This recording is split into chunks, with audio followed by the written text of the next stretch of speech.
ಗಣೇಶ ಹಬ್ಬಕ್ಕೆ ಗಣೇಶನಿಗೆ ಪ್ರಿಯವಾದಂತಹ ಗರಿಕೆನ ತಂದು ಇಟ್ಕೊಂಡಿದ್ದೀನಿ. ಸೊ ಗಣೇಶ ಹಬ್ಬದ ದಿನ ಗರಿಕೆನ ದೇವರಿಗೆ ಅರ್ಪಿಸಿದ್ರೆ ನಮ್ಮ ಇಷ್ಟಾರ್ಥ ಸಿದ್ಧಿ ಆಗತ್ತೆ ಅಂತ ಹೇಳ್ತಾರೆ. ಸೊ ಅರ್ಪಿಸ್ಬೇಕಾದ್ರೆ ನಾವು 3 ದಳ ಅಥವಾ 5 ದಳದ ಇರುವಂತಹ ಗರಿಕೆನ ಗಣೇಶನಿಗೆ ಅರ್ಪಿಸ್ಬೇಕು. ಬಹಳ ಪ್ರಿಯವಾದಂಥದ್ದು ಹೂವಲ್ಲಿ ಒಂದು ಕೂಡ ಗರಿಕೆನೂ ಸಹ ಅಂತ ಹೇಳ್ತಾರೆ. ಸೊ ಹೂ ಬಿಟ್ಟಿರೋ ಗರಿಕೆಗಳನ್ನ ಅರ್ಪಿಸಬಾರ್ದು ದೇವರಿಗೆ. ಹೂ ಇಲ್ಲದೇ ಇರುವಂಥ ಗರಿಕೆನ ಅರ್ಪಿಸಿ, ತುಂಬ ಒಳ್ಳೆಯದಾಗತ್ತೆ ಕೂಡ. ಅದ್ರ ಜೊತೆಗೆ ನಮ್ಮ ಮಾವಿನ ತೋರಣ ಇದೆ. ಸೊ ಮಾವಿನ ತೋರಣ ಎಲ್ಲ ರೆಡಿ ಮಾಡ್ಕೊತಾ ಇದ್ದೀನಿ. ಸೊ ದೇವ್ರ ಮನೆಗೆ ಅಥವಾ ಡೋರ್ಗೆ, ಮೇನ್ ಡೋರ್ಗೆ ಹಾಕ್ತೀವಲ್ವಾ. ಸೊ ಮಾವಿನ ತೋರಣ ಹಾಕೋದ್ರಿಂದನೂ ಕೂಡ ಸೈಂಟಿಫಿಕ್ ರೀಸನ್ಸ್ಗಳಿರುತ್ತೆ. ಸೊ ಹಬ್ಬದ ದಿನ ಹಾಕೋದೇ ಒಂದು ಖುಷಿ ಇರುತ್ತೆ. ಸೊ ನೋಡಿ, ನಾನು ಇದಕ್ಕೆ ಕೆಲವೊಂದೇನು ಟ್ರೈ ಮಾಡಿದೆ, ಹೊಸ್ದಾಗೇನೋ ಇರಲಿ ಅಂತ ಮಾವಿನ ಎಲೆಯಲ್ಲಿ. ಸೊ ಚೆಂಡು ಹಾಕಿ ಅದಕ್ಕೆ ಒಂದು ಚೆನ್ನಾಗಿ ಕುಚ್ಚು ಥರ ಮಾಡೋಣ ಅಂತ ಅಂದ್ಕೊಂಡೆ. ಸೊ ತುಂಬ ಚೆನ್ನಾಗಿ ಬಂತು ಕೂಡ ಅದು. ಸೊ ಡಿಫ್ರೆಂಟಾಗಿ ಚೆನ್ನಾಗಿದೆ. ಹಾಗೆ ಮಾವಿನ ಎಲೆಯಲ್ಲಿ ತುಂಬ ಪ್ರಯೋಜನಕಾರಿ ಇದೆ ಕೂಡ. ಸೊ ಪ್ರತಿ ಶುಭ ಕಾರ್ಯದಲ್ಲೂ ಮಾವಿನ ತೋರಣ ಇರಲೇಬೇಕು ಮನೆಗೆಲ್ಲ. ಹಾಗಾಗಿ ಪ್ರತಿ ಹಬ್ಬದಲ್ಲೂ ಶುಭ ಕಾರ್ಯಗಳಲ್ಲೂ ಮಾವಿನ ತೋರಣ ಹಾಕಿ ಸೊ ಅಲಂಕಾರ ಮಾಡಿ ಹೂವಿನಿಂದ. ಹಾಗೆ ನಾವು ಆಚೆ ಹೋಗಿದ್ವಿ. ಮಂಡ್ಯದಲ್ಲಿ ಗಣೇಶನ ವೆಲ್ಕಮ್ ಮಾಡೋಕ್ಕೂ ಸಹ ಭರ್ಜರಿಯಾಗಿ ವೆಲ್ಕಮ್ ಮಾಡ್ತಿದ್ದಾರೆ ನೋಡಿ. ಭರ್ಜರಿಯಾಗಿ ಗಣೇಶ ಕೂರಿಸೋರು, ಗಣೇಶನ ವೆಲ್ಕಮ್ ಮಾಡ್ತಿದ್ರು. ಸೊ ಆ ದೃಶ್ಯ ನೋಡೋಕ್ಕೆ ಖುಷಿ ಕೊಡ್ತಿತ್ತು. ಅಷ್ಟೇ ಅಲ್ಲ, ಗಣೇಶನ ತೊಗೊಂಡು ಹೋಗೋದು, ದೊಡ್ಡ ದೊಡ್ಡ ಗಣೇಶಗಳನ್ನೆಲ್ಲ ಮಂಡ್ಯದಲ್ಲಿ ತುಂಬ ಚೆನ್ನಾಗಿತ್ತು ನೋಡೋಕ್ಕೆ. ನೋಡಿ ಎಷ್ಟು ದೊಡ್ಡ ಗಣೇಶ ಹೋಗ್ತಾಯಿದೆ, ಖುಷಿ ಆಗುತ್ತೆ. ಸೊ ರೋಡೆಲ್ಲ ಬ್ಯುಸಿ, ಹಬ್ಬದ ಬ್ಯುಸಿಯಲ್ಲಿರ್ತಿತ್ತು. ಹಾಗೂ ಸಂಜೆ ಆಚೆ ಹೋಗಿದ್ವಿ, ಬರ್ಡೇ ಪಾರ್ಟಿ ಇತ್ತು ಅಂತ ಹೇಳಿ. ಸೊ ಅಲ್ಲಿ ನೋಡಿ ಎಷ್ಟು ಚೆನ್ನಾಗಿರುವಂತಹ ಗಣೇಶಗಳನ್ನೆಲ್ಲ ಗಣೇಶ ತೊಗೊಂಡು ಹೋಗ್ತಾ ಇರೋ ದೃಶ್ಯಗಳಾಗಿರ್ಬೋದು ಅಥವಾ ಲೈಟಿಂಗ್ಸ್ಗಳಾಗಿರ್ಬೋದು. ರೋಡ್ ಫುಲ್ಲು ಜಗಮಗ ಅಂತ ಲೈಟಿಂಗ್ಸ್ ಹಾಕ್ತಿದ್ದಾರೆ. ಸೊ ಒಳ್ಳೆ ಹಬ್ಬ. ಗಣೇಶ ಕೂರಿಸೋದೇ ಒಂದು ಹಬ್ಬ ಅಲ್ವಾ ನಮಗೆ. ಸೊ ಗಣೇಶನೆಲ್ಲ ಕೂರಿಸಿ ಅವ್ರಿಗೆ ಅಲಂಕಾರ ಮಾಡಿ ಫುಲ್ಲು ರೋಡೆಲ್ಲ ಅಲಂಕಾರವಾಗಿರುತ್ತೆ ಸಂಜೆ ನೋಡೋಕ್ಕೆ. ಸೊ ಇದೊಂದು ದೃಶ್ಯ ಚೆನ್ನಾಗಿತ್ತು ನನಗೆ ನೋಡೋಕ್ಕೆ. ಅಲ್ಲಿ ಆಮೇಲೆ ನಾವು ಕೆಫೆಗೆ ಹೋದ್ವಿ, ಸ್ವಲ್ಪ ಹೊತ್ತು ಕೂತಿದ್ವಿ. ಸೊ ಸ್ವಲ್ಪ ಬರ್ಡೇಗಲ್ಲೆಲ್ಲ ಬರೋದು ಲೇಟ್ ಆಗಿತ್ತಲ್ವ. ಸೊ ಹಾಗಾಗಿ ಕೂತಿದ್ವಿ. ಸೊ ಮುದ್ದು ಜೊತೆ ಸ್ವಲ್ಪ ಕುತ್ಕೊಳ್ಳೋದು, ಮುದ್ದೂ ಕರ್ಕೊಂಡು ಬಂದಿದ್ವಿ ಅಲ್ಲ, ಹಾಗಾಗಿ ಮುದ್ದು ಕೂತ್ಕೊಳ್ಳೋದು ಸ್ವಲ್ಪ ಕಷ್ಟ. ಸ್ವಲ್ಪ ತರಲೆ ಆಟಗಳೆಲ್ಲ ಜಾಸ್ತಿ ಆಡ್ತಿರ್ತಾರೆ ಆಚೆ ಕಡೆ ಬಂದಾಗ. ಅವನ್ನ ಇಟ್ಕೊಳ್ಳೋದು ನೋಡ್ಕೊಳ್ಳೋದೇ ಖುಷಿ ನಮಗೆ ಆಚೆ. ಸೊ ಎಲ್ಲರ ಒಟ್ಟಿಗೆ ನೋಡಿ ಎಷ್ಟು ಟೇಬಲ್ ಮೇಲೆ ಕೂರಿಸಿದ್ರು ಕೂತ್ಕೋತಾ ಇಲ್ಲ, ಮೇಲೆ ಹೇಳ್ತಾ ಇದೆ.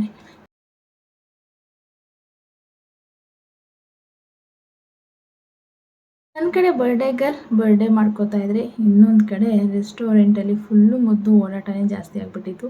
ಸೊ ಅವ್ನು ಇಟ್ಕೊಳ್ಳೋದೇ ನಮ್ಗೆ ಖುಷಿ. ನೋಡಿ ಎಷ್ಟು ಚೆನ್ನಾಗಿ ಓಡಾಡ್ತಾ ಇದ್ದಾನೆ ಅಂದರೆ, ಏನೋ ಗೊತ್ತು ಅನ್ನೋ ಥರ ಫುಲ್ಲು ಓಡಾಡ್ಕೊತಾ ಇದ್ದಾನೆ.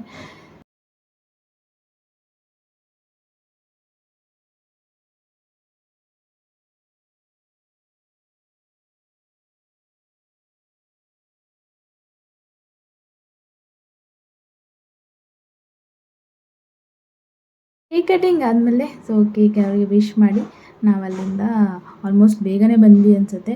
ಸೊ ಊಟ ಎಲ್ಲ ಮಾಡೋಕ್ಕಾಗಲಿಲ್ಲ. ಅವ್ನು ತುಂಬ ಹಠ ಮಾಡ್ತಿದ್ದ. ಆ್ಯಂಡ್ ತುಂಬಾ ಊಟ ಎಲ್ಲ ಮಾಡೋಕ್ಕೆ ನಮ್ಮನ್ನ ಬಿಡೋಲ್ಲ ಅವನು ಆಚೆ ಕಡೆ.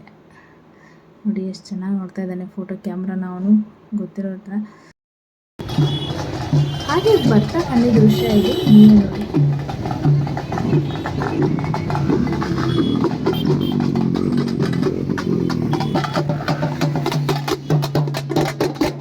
ಹಾಗೆ ಮಂಡ್ಯದಲ್ಲಿ ಎಲ್ಲ ಕಡೆ ಗಣೇಶಗಳನ್ನ ತೊಗೊಂಡು ಹೋಗ್ತಾಯಿದ್ರು. ಅಲ್ಲಿ ಗಣೇಶನ ಸ್ಟಾಲ್ ಇತ್ತು ನೋಡಿ, ಗಣೇಶನ ಕರ್ಕೊಂಡು ಹೋಗೋಕ್ಕೆ ರೆಡಿಯಾಗಿ ಹೋಗ್ತಾ ಇದ್ದಾರೆ. ಸೊ ಬಂದು ಆರಾಮ್ಸೆಯಾಗಿ ಮಲಗಿದ್ವಿ. ಸೊ ಮಾರ್ನಿಂಗ್ದು ನಮ್ಮದು ಪೂಜೆ ಸ್ಟಾರ್ಟ್ ಆಗುತ್ತೆ. ಸೊ ಅಮ್ಮ ಪೂಜೆ ಮಾಡ್ತಾಯಿದ್ದಾರೆ. ನಮ್ಮ ಮನೆ ಕಡೆ ಹೇಗೆ ಪೂಜೆ ಮಾಡ್ತಾರೋ ಅಮ್ಮ ಹಾಗೆಲ್ಲ ದೀಪ ಹಚ್ಚಿ ಹೊಸ ನೀರು ಅಂತ ಹೇಳಿ ತೊಗೊಂಡು ಪೂಜೆ ಮಾಡ್ತಾರೆ. ಪ್ರತಿ ವರ್ಷವೂ ಕೂಡ ಹೀಗೆ ಮಾಡೋದು ನಾವು. ಈ ವರ್ಷ ಕೂಡ ಅದೇ ರೀತಿಯಾಗಿ ಪೂಜೆ ಮಾಡಿ ನಂತರ ಅಡುಗೆ ಸ್ಟಾರ್ಟ್ ಮಾಡೋದು ಅಥವಾ ತಂಬಿಟ್ಟೆಲ್ಲ ಮಾಡ್ಕೋತೀವಿ. ಸೊ ಪೂಜೆ, ಹಣ್ಣು ಕಾಯಿ ಎಲ್ಲ ಇಟ್ಟು ಪೂಜೆ ಮಾಡಿ ನೋಡಿ, ಪೂಜೆ ಎಲ್ಲ ಮಾಡಿ ಈ ರೀತಿ ಮಾಡಬೇಕು. ಸೊ ನಮ್ಮ ಅಜ್ಜಿ ಕೂಡ ಇದೇ ರೀತಿ ಮಾಡ್ತಿದ್ರು, ಅಮ್ಮ ಕೂಡ ಅದೇ ರೀತಿ ಕಂಟಿನ್ಯೂ ಮಾಡ್ಕೊಂಡು ಬರ್ತಾಯಿದ್ದಾರೆ ಇವಾಗ. ಇದನ್ನೆಲ್ಲ ಪೂಜೆ ಎಲ್ಲ ಮುಗಿಸಿ ಆಮೇಲೆ ನಾವು ತಂಬಿಟ್ಟನ್ನ ರೆಡಿ ಮಾಡ್ಕೋಬೇಕಾಗತ್ತೆ. ಒಲೆ ಕೂಡ ಪೂಜೆ ಮಾಡಿ ನಾವು ಒಲೆ ಹಚ್ಚಬೇಕು. ಹಬ್ಬಕ್ಕೆ ಏನೇ ಅಡುಗೆ ಮಾಡಿದ್ರೂ ಅದೆಲ್ಲ ಕೂಡ ಒಲೆ ಹಚ್ಚಿ ಪೂಜೆ ಆದಮೇಲೆ ಅಡುಗೆನ ಶುರು ಮಾಡಬೇಕು. ದೇವ್ರ ಮನೆಗೆ ಕೂಡ ಅಷ್ಟೇ ಪೂಜೆ, ಫಸ್ಟ್ ಇಲ್ಲಿ ಪೂಜೆ ಮಾಡಿ ಆಮೇಲೆ ದೇವ್ರ ಮನೆಗೆ ಪೂಜೆ ಮಾಡ್ತೀವಿ. ಸೊ ಈ ವರ್ಷ ಹಬ್ಬಕ್ಕೆ ಸ್ಪೆಷಲ್ ಅಂತ ಹೇಳಿ ಸೊ ಒಬ್ಬಟ್ಟೇ ಸ್ಪೆಷಲ್ ಅಲ್ವಾ. ಹಬ್ಬ ಅಂದರೆ ನಮಗೆಲ್ಲ ಇವನ್ ಹಬ್ಬ ಅಂದರೆ ಒಬ್ಬಟ್ಟಿನ ಊಟ ಮಾಡೋದೇ, ಬಾಳೆ ಎಲೆ ಒಬ್ಬಟ್ಟು ಊಟ ಅಂದರೆ ಭಾಳ ಖುಷಿ ಆಗುತ್ತೆ ತಿನ್ನೋಕ್ಕೆ. ಅದರ ಜೊತೆಗೆ ಇವಾಗ ನೋಡಿ ತಂಬಿಟ್ಟು ರೆಡಿ ಆಗ್ತಾಯಿದೆ. ಸೊ ಅಕ್ಕಿ ತಂಬಿಟ್ಟು ಇದು. ಸೊ ಊರಕ್ಕಿ ತಂಬಿಟ್ಟೆಲ್ಲ ಮಾಡಲ್ವಲ್ಲ, ಸೊ ಅಕ್ಕಿ ತಂಬಿಟ್ಟು ಮಾಡೋದು ತುಂಬ ಸಿಂಪಲಾಗಿ ಮಾಡ್ಕೋಬೋದು. ಸೊ ಇಲ್ಲಿ ಪುಡಿ ಮಾಡ್ಕೊಂಡಿದ್ದಕ್ಕೆ ಬೆಲ್ಲ ಹಾಕಿ ನೀಟಾಗಿ ಅದನ್ನು ಸ್ಮ್ಯಾಶ್ ಮಾಡ್ಕೋತಾ ಇದ್ದಾರೆ. ಅಪ್ಪ ಅಮ್ಮ ಇಬ್ಬರು ಸೇರಿ ಬೆಲ್ಲ ಹಾಕಿ ಅದನ್ನು ರೆಡಿ ಮಾಡ್ಕೊತಿದ್ರು. ನಾನು ಒಂದು ಕಡೆ ದೇವ್ರ ಮನೆಯೆಲ್ಲ ರೆಡಿ ಮಾಡಿಟ್ಟು ಹಾಗೆ ದೇವಸ್ಥಾನಕ್ಕೆ ಉತ್ತಕ್ಕೆಲ್ಲ ಪೂಜೆಗೆ ಹೋಗಬೇಕಲ್ವ, ಹಾಗಾಗಿ ಏನೆಲ್ಲ ಐಟಮ್ಸ್ ಬೇಕೋ ಅದನ್ನು ರೆಡಿ ಮಾಡಿ ಇಟ್ಕೊಂಡಿದ್ದೆ. ದೇವಸ್ಥಾನಕ್ಕೆ ಹೋಗೋ ಇಟ್ಕೊಂಡಿದ್ದೀನಿ. ಸೊ ಒಂದೇ ಅಲ್ಲ, ಎಳ್ಳು ತಂಬಿಟ್ಟು ಕೂಡ ಮಾಡ್ತಾರೆ. ಸೊ ಇದು ಮಾಡೋಕ್ಕೆ ಸ್ವಲ್ಪ ಇಬ್ಬರು ಬೇಕೇ ಬೇಕಾಗುತ್ತೆ, ಏಕೆಂದರೆ ಅಷ್ಟು ಗಟ್ಟಿ ಇರುತ್ತೆ. ಸೊ ಆ ರೀತಿಯಾಗಿ ಮಾಡಬೇಕಂದ್ರೆ ತುಂಬ ಗಟ್ಟಿಯಾಗಿ ಮಾಡಿ ಅದು ಉಂಡೆ ಕಟ್ಟೋಕ್ಕೆ ಶೇಪಿಗೆ ಬರುತ್ತೆ ಅದು.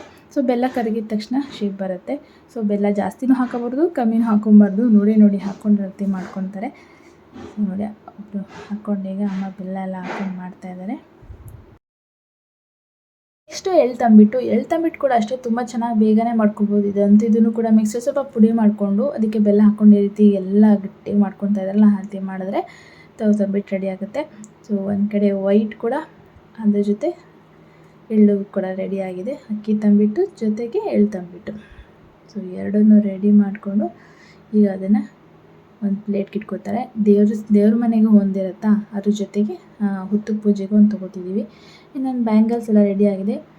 ಸೊ ನಾನು ಇವಾಗ ಮೇಕಪ್ ಮಾಡ್ಕೊಂಡಿದ್ದೀನಿ ಸಿಂಪಲ್ಲಾಗಿ. ಸೊ ಇರೋ ಟೈಮಲ್ಲಿ ಎಷ್ಟು ಟೈಮ್ ಸಿಗುತ್ತೋ ಸಿಂಪಲ್ಲಾಗಿ ಕ್ವೀಟಾಗಿ ಮೇಕಪ್ ಮಾಡಿಕೊಂಡು ಆ್ಯಂಡ್ ಆಮೇಲೆ ಸ್ಯಾರಿ ಎಲ್ಲ ಹಾಕ್ಕೊಂಡೆ. ಆಮೇಲೆ ಜಾನು ಕೂಡ ಬಂದು, ಲಕ್ಕು ಜಾನು ಇಬ್ಬರು ಕೂಡ ಬಂದಿದ್ದಾರೆ.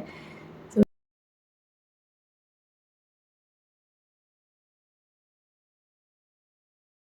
ಸೆಲ್ಫಿ ಎಲ್ಲ ಮಾಡಿಕೊಂಡು ಸೆಲ್ಫಿ ಎಲ್ಲ ಆದಮೇಲೆ ದೇವಸ್ಥಾನಕ್ಕೆ ಹೊರಟ್ವಿ. ಅಂದರೆ ಉತ್ತರ ಪೂಜೆ ಮಾಡ್ಕೊಂಡು ಹೋಗ್ತಿದ್ವಿ. ಮನೆ ಹತ್ರ ಉತ್ತರ ಇರೋದ್ರಿಂದ ಆರಾಮ್ಸಾಗಿ ಉತ್ತರ ಪೂಜೆ ಮಾಡ್ಕೊಂಡು ಹೋಗ್ಬೋದು.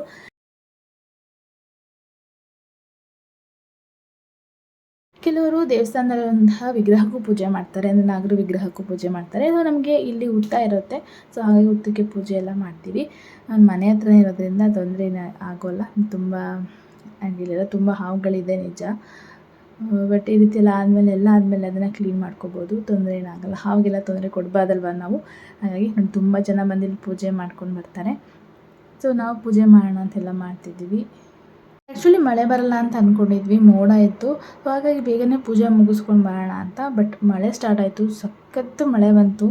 ಇಷ್ಟು ಬರುತ್ತೆ ಅಂತ ಅಂದ್ಕೊಂಡೇ ಇಲ್ಲ. ಫುಲ್ ನೆಂದೋದ್ವಿ ನಾವು. ಸೊ ಉತ್ತಕ್ಕೆ ಪೂಜೆ ಮಾಡ್ಕೊಂಡು ಬರೋಕ್ಕೆ ಹೋದವ್ರು ನಾವೆಲ್ಲರೂ ಕೂಡ ಅಷ್ಟೇ, ತುಂಬ ನೋಡಿ ಫುಲ್ ನೆಂದೋದ್ವಿ, ಅಷ್ಟು ನೆಂದೋಗಿದ್ವಿ ಫುಲ್ಲು. ತಟ್ಟೆ ಎಲ್ಲ ಇವೆಲ್ಲನೂ ಬಂದು ನೀಟಾಗಿ ಎತ್ತಿಟ್ಟು ಆಮೇಲೆ ಪೂಜೆ ಎಲ್ಲ ಮುಗಿಸಿ, ಪೂಜೆ ಆಗೋ ತನಕ ನಾವು ಯಾರೂ ತಿಂದಿರಲಿಲ್ಲ. ಅರೌಂಡ್ 12 ಆಗಿತ್ತು ಅನಿಸುತ್ತೆ. ಯಾರೂ ತಿಂದಿದ್ದಿಲ್ಲ. ಪ್ರಸಾದ ತಿಂಡಿ ತಿನ್ನೋಣ ಅಂತ. ಸೊ ತಂಬಿಟ್ಟನ್ನ ಪ್ರಸಾದ ಅಂತ ಹೇಳಿ ಎಲ್ಲರೂ ಸ್ವಲ್ಪ ಕೊಟ್ಟು, ಜೊತೆಗೆ ಉಪ್ಪಿಟ್ಟನ್ನು ತಿಂದ್ಕೊಂಡು ಸ್ವಲ್ಪ ಹೊತ್ತೆಲ್ಲ ಕೂತಿದ್ವಿ. ಇವತ್ತೊಂದು ಗಣೇಶ ದರ್ಶನ ಮಾಡೋಣ ಅಂತ ಹೊರಟ್ವಿ ಮಂಡ್ಯದಲ್ಲಿ.